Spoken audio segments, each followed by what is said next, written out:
Welcome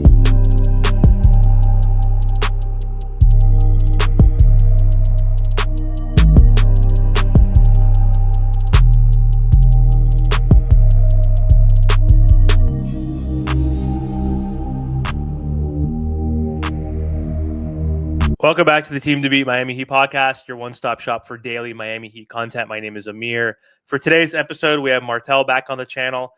It's been quite a while since you've been on, Martel. It's been a long and uneventful offseason, not just for the Miami Heat, but for the entire NBA at this point. But glad to have you back on, Martel. How are you doing today?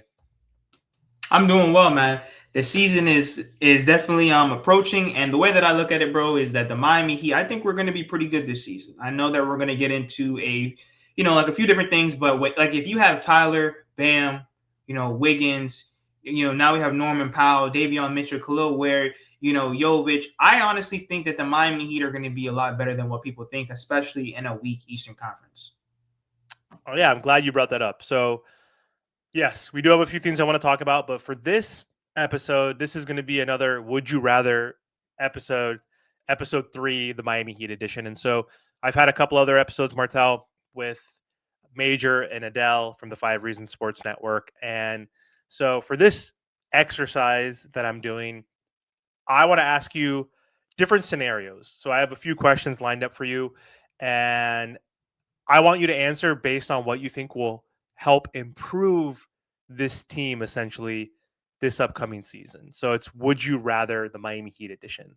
So my first question for you, Martel, is would you rather see the Miami Heat become a top 5 offensive team this upcoming season, or would you like to see them get back into the top 5 as a defensive team? So last season, the Miami Heat were like 9 or 10 in defense, and they were 21 on offensive rating or something around there, somewhere in that range. So obviously, we've leaned defensively in the past 5 to 10 years. So would you rather them be top 5 in offense or defense this upcoming season? Can't be both, just in this hypothetical. Well, it can't be both, but I'll say this. I just think that the defense will always be there with Eric Spoelstra. It's just that one of the glaring holes for this Miami Heat team is clearly the offense. But that is why you have Norman Powell. That is why you have Andrew Wiggins. That's why you have Tyler Hero and Bam Adebayo. You have 4 guys potentially that can get you 20 points. And I just think that this Miami Heat team, especially with a quote unquote like third quarter and blowing leads and only cracking 90 points. I think it's unacceptable in 2025, especially when people aren't playing defense like how they used to be. But, because of the lack of talent that we've had over the past few seasons and then even, like with Jimmy Butler, he wasn't really always engaged and Tyler Hero was in and out of the lineup, just different things, Bam not being aggressive. So I think going into this season, it has to be the offense. You have to be able to score with the best of them. You got to be able to put the ball in the basket. And I just think that, like I said, with Norman Powell, Bam Adebayo, Tyler Hero, Wiggins, they got to make it work. Yeah, we've already been a top 5 defense, and it's been a long time since we've had a top 10 offensive rated team. And we've had so many blown fourth quarter leads. Last season, we had like the most, I think it was like 17 fourth quarter double digit leads that we blew. Yes, that was based on defense, obviously, as well, and offense, but there was times where it just looked like we couldn't score a bucket. Like we made some defensive stops. Obviously, our defensive presence lacked in those fourth quarters as well, but it was like our offense outside of Tyler Hero, Bam Adebayo regressed offensively. Andrew Wiggins wasn't always fully engaged as well. Like we just didn't have the firepower. Jaime obviously had the sophomore slump. So I think I agree with you. I think offense will be big because with Bam Adebayo and Davion Mitchell, those two guys, I think automatically give the Miami Heat a top 12 defense. So if we could be like 12th in defense, 10th in defense, but then a top 5 offense, that means we're going to be like a top 3 team in the East. That's home court advantage. That means we could actually become a contender next year. So I totally agree. But something that you brought up, the weekend East. So big injuries occurred during the playoffs with Jason Tatum, Damian Lillard tearing their Achilles, some trades that have happened as well. So the East is definitely, I think, more open than it's ever been in a while. Like it's not as top heavy as it has been over the past like 3 to 4 years. So, second question for you, Martel. Would you rather see the Miami Heat? I'm going to put quotes, air quotes, tank because they never truly tank. Would you rather see the Miami Heat tank next year, or would you like to try to see them make a mid-season trade, which I think they would have to do to still compete in a weekend East, and try to actually compete in that weekend East? So, would you rather have them tank, or would you rather have them try to add another piece, whether that's an all-star or another highly talented player to make an actual run next year while the East is weak? I mean, I really don't think that person could be available, like in terms of a superstar. I mean, really, it's really only Giannis, and Giannis has been flip flopping. I think he's going to leave Milwaukee, but once again, Milwaukee's already made it clear that whatever team he goes to, they're taking everybody. They're going to take the arena, the coach, the cheerleaders, all the first round picks, the players. They're taking everybody for Giannis, and they're not just going to let him go for nothing. I think that the Miami Heat have to compete for a championship this season. Like I said, there's no way that Boston is out. Okay, Milwaukee only has Giannis. They have an old roster. The New York Knicks and the Cavs, they're obviously going to be up there, but the Pacers are out, and pretty much all the other teams, they can compete just like Miami, but there's no way that you're going to also leave young guys out of trades like Kelel, Ware, and Jovic and not play them and not try to compete. Like I said, in a weak East, and I think with the team that we have a sleeper team. I think that this team could at least be a top 6 seed. There's no excuse for that. Because then at the end of the day, if we cannot get a top 6 seed, why is anyone on this roster then? Why aren't we shopping people? Why aren't we rebuilding? If we're not going to compete now, when are we ever going to compete? I think this is the year where you have to compete. You really have no choice. If anything, last season was the year you were supposed to tank. Why? Because Jimmy Butler was doing the foolishness. You know he was gone anyway. You know you're not going to win a championship anyway. Anyone who you bring in, you're not going to get the same value for Jimmy Butler. And like I said, if I anything, agree. last year was a season to tank because of the whole season, how the whole season played out. But this coming season, where everyone's pretty much together now, everyone's going to be here for a training camp, be here for a year, be here for an off season. Davion Mitchell signed. There's no excuse for us not to go all in this off. I mean, this coming season, you got to go out there and compete. Yeah, last season, like we still played Kyle Anderson, we still played Haywood Highsmith. Like we played, the vets in a year that we knew that was not going to be the best, especially after the Jimmy Butler trade. And Tyler obviously played very well and carried the team offensively. But when we were 5, 6 games below 500, like that was the time, in my opinion, you lean in Davion, you lean in like Pella, you give Jaime Suckin, okay, we'll figure it out, give him more reps, like because his usage went down, his minutes went down, his role changed. So like part of why I think Jaime sucked last year was one, yes, like he doesn't have a deep bag. He's still developing as a rookie, but like he doesn't have that shot they were daring him to shoot. Like, and there's film on him and all that stuff. But then like he also had some injuries, sure, but like his minutes also did go down. Like his usage did go down. So like if we were really tanking, which we never really do, which is an Achilles to our team, you could have played Jaime, you could have played Pella, you could have not given Kyle Anderson those minutes or Haywood those minutes or other veterans, and like even Kevin Love played some before we eventually shut him down. Like, why are you even playing Kevin Love? This season, I agree to a certain degree. Like, there's no Trae Young as of now, or like Giannis, or like big all star that we can get. But there are moves that could happen. We could get Terry Rozier off this roster. We could theoretically trade an Andrew Wiggins, who I don't see as a long-term piece, to get that Derek White, that Drew Holiday type of guy. Like adding even those types of guys could be huge for this Miami Heat team, right? Putting the right pieces around Bam, around Norm, around Davion, around Tyler Hero could be impactful. And if you can get guys that fit our system, that are two-way players, that just are a better fit, perhaps, and getting rid of the two likeliest candidates are Andrew Wiggins and Terry Rozier, I think you go for it too, versus sitting out this year. Like, why not go for it? Because other teams are going to improve in the future. Jason Tatum, as much as we talk crap on him, is still a top 5 to 10 player in the NBA, right? Like, he'll be back. He's still young,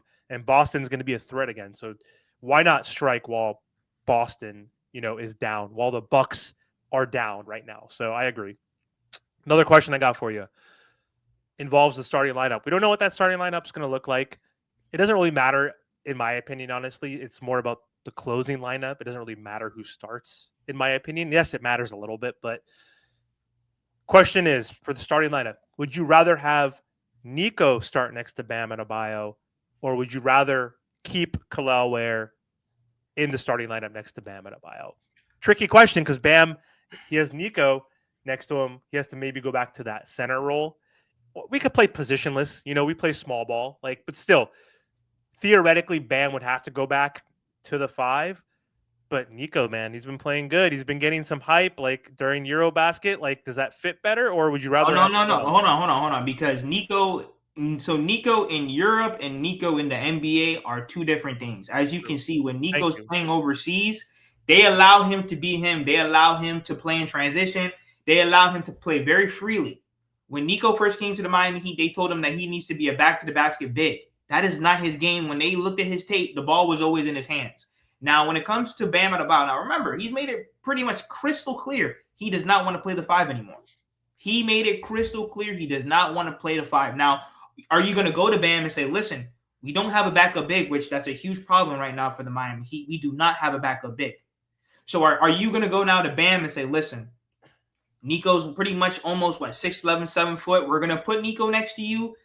I would prefer to have Kelel Ware with the double big, but then it also comes down to what does it really look like in real life? Because yes, Kelel Ware, I'm sure he's gotten more size, gotten better, worked on his game during the offseason. Now that's fine. But what does it look like on the court? Same thing with Niko. Are they going to allow Niko to play his game? Is Coach Spoelstra going to start tripping and give him inconsistent minutes and not really play him? And then he plays 2 games and then he misses 3, or have a short leash and take him out the game? No, this season coming up right now for the Miami Heat, all the young guys need to be playing. Even Jaime. All the young guys need to be playing. Obviously within reason, but especially guys like Kelel Ware and Jovic, they should be playing. In terms of the starting lineup, I think it comes down to what is the overall agreement going to be? Does Bam want the big behind him, or would he rather have a versatile 4 next to him? Which one is he okay with? But then also, too, are they going to go after the backup big? Because, like I said, we need a backup big. There's no excuse. We have to have a backup big. God forbid, one of our bigs get hurt. Who's next? Because Niko's already starting, so who's going to help Bam Adebayo, or who's going to help Kelel Ware if one of them are out? So when it comes to the starting lineup, I know people even want to start Norman Powell. I would continue to have Norman Powell come off the bench. That's just me. I don't think you need all that firepower in the starting lineup. I still think you keep Davion Tyler. You have Wiggins, you have Bam Adebayo, and you have Kelel Ware. But once again, this season is going to come down to, are they going to allow Niko to play his game? Are they going to allow him to just set him free, give him the green light? If they're not going to do that, then I would rather you just start Kelel Ware, because then what is the point of having Niko out there and he really can't do what he wants to do? Why would Niko get the green light if he was in the starting lineup to be himself and have the ball in his hands? Because there's Tyler Hero. That's Most fine. likely, you know what I mean, though? We kind of answered it. What makes the most sense is at least starting the year off with Kelel as the starting center. One, because he's more of a center than Bam or Niko, are at this point, because Bam can play center as a small ball center at 6'9", but he came in as a power forward. To your point, his preference is to play power forward. He's been spreading the floor now, and he's been shooting threes as well. So having him out there as a guy who could be playing in the dunker spot in the low block, he will do that, right? In the mid range, but he also wants to play on the perimeter now, right? So having Kelel, who's a 7-footer, who's more of a lob threat than Bam Adebayo, even though Bam Adebayo is a lob threat, I think having Kelel in the dunker spot down low makes sense for the Miami Heat. But also with having both of those guys, or even Niko in there, the beauty of those 3 guys now that Bam is shooting threes is we could still theoretically test out the 5-out motion, which we did at the beginning of the year, which wasn't really effective because Kelel has a shooting touch. Niko obviously has shot 40% and above, not last year, but he has shot 40% from 3, shot 36% from 3. Bam, first year, actually attempting 3, shot 33%. Not bad. If you can increase that to 36, 37, then at least all 3 of our bigs can spread the floor. But I think it makes more sense having Kelel down there because on defense, he's a better rim protector, a better defender than Niko, I think. Niko's improving on that end. But to your point, I don't know. I made a video yesterday saying I think Norm should come off the bench. I don't think he will necessarily, um, because I understand the thought that like you play your five best players. Norm is one of our five best players. So if Norm and Tyler are out there, Niko's not going to have the ball in his hands. Maybe a few transition, coast to coast rebounds. But to your point, to make him more effective, he should come off the bench, and he is our de facto kind of point forward with Davion, because Davion's not a traditional point guard where he needs the ball in his hands at all times. So him and Niko will be the two guys that are handling the ball off the bench. So I think he could be more of himself off the bench against second units. As a starter, it's going to be like last year, the times that Niko started, he was just standing in the corner as a catch and shoot three, right? Like he wasn't getting the ball. So I agree with you on that. I think that makes sense. That was my last question I had for you, Martel. Before we hop off, just want to make sure the audience knows where to find your content, and want to make sure that everybody subscribes to your channel, because we have a lot of content that we're going to be creating during the regular season. Like we haven't been collaborating as much during the off season, but during the regular season, we're going to do a ton of content, obviously together. We're going to get Trent back in the mix as well, Ernest in the mix. So make sure to let the audience know where they can find you online. Make sure that you guys like, share, comment, subscribe at the Miami Heat Zone podcast. We are pushing to 8K.